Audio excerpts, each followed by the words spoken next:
خطبه کې درود شریف ویل څنګه دي؟ نه په خطبه کې کله کله ان الله وملائکته یصلون علی النبی یا ایها الذین آمنوا صلوا علیه وسلموا تسلیما، د امامان وای بیا درود هم وای. دا ما په حرم کې دا لیدلی دي. زموږ مذهب خو الحمدلله د زموږ علماو د زموږ خلک داسې کړي دي لکه سړی چې یو چاته موټر زده کوي په ټولو شیانو باندې ولد کړي دي. دا نورو مذهبو خلک موږ هلته وینو په حرم کې کینې درته همدای ګډ وډ منځونه یي، ورته حیران به چې دا داسې څنګه لمونځ کوي، چیرې ګوري، په چش باندې اخته دی. ټلیفون به راوکاږي وکې به کې بیا ورته وایي زه په لمانځه کې یم، بیا به یې په جیب کې واچي، بیا به روان یې هلته به ودرېږي، بیا به دا رقم لمونځونه یي د خلکو. ولې د هغو علماو د هغو مذاهبو علماو د خپل مذهب د خلکو سره دا رقم خواري نه ده کړې لکه زموږ د مذهب امام صاحب مذهب.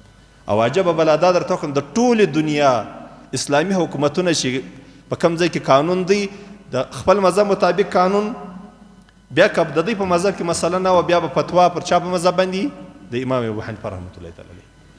زموږ مذهب کې ډېر احتیاط دی په دې شیانو کې. ګوري که چیرې د خطبې په وخت کې د رسول الله صلی الله علیه وسلم نوم یاد سو او یا د قرآن عظیم شان د آیات وویل سو، د دې سوال جواب یې دا دی چې د خطبې په حالت کې خوړل حرام دي، څښل حرام دي، خبرې کول حرام دي، تسبیح او ذکر ویل دا ټوله نه دي روا. که دا درود شریف آیات وویل سو په دې وخت کې دونه اجازه شته چې په زړه کې یې ووایه، په خوله نه، په زړه کې دا ووایه چې اللهم صل علی محمد وعلى آل محمد، بس دونه اجازه ده. تنویر الابصار سره د دور مختار دویم جلد صفحه 159 مسله راخیستې ده. دغه رقم بحر الرایق دویم جلد صفحه 143 دا مسله راخیستې ده. نو په خوله یې مه وایاست، په زړه کې ووایاست، پروا نه لري. د دوو سجدو په مابینځ کې کله کله خلک لاس پورته کوي بیا دعا شروع کړي. ګورئ دا طیبه د علماو څخه اورېدلي چې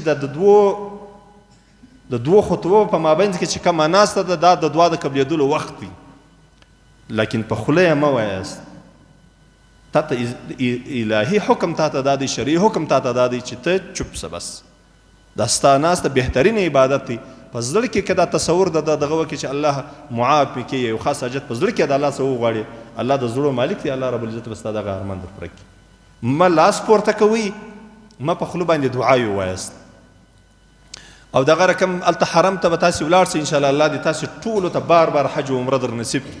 په حرم کې به تاسې خلک ووینئ هلته هغه په خطبه کې و اسلام ته دعا کوي، مسلمانانو ته دعا کوي، دی بیا امین په زور آمین آمین آمین. بعضې خلک لاسونو سره پورته، دا شیان به نه کوئ. داسې به ناست یاست لکه د لمانځه اتحیات شي. که چارزانه کښېنئ هم پروا نه لري، خو البته ادب هغه دي چې سړی د لمانځه د اتحیات په شکل باندې ناست او خطبې ته غوږ ونیسي. که دې د درود شریف ویلی موقع یې راله په زړه کې ووایه، که دې د دوو خطبو په مابین کې په ناسته کې دعا کوله په زړه کې وکړه.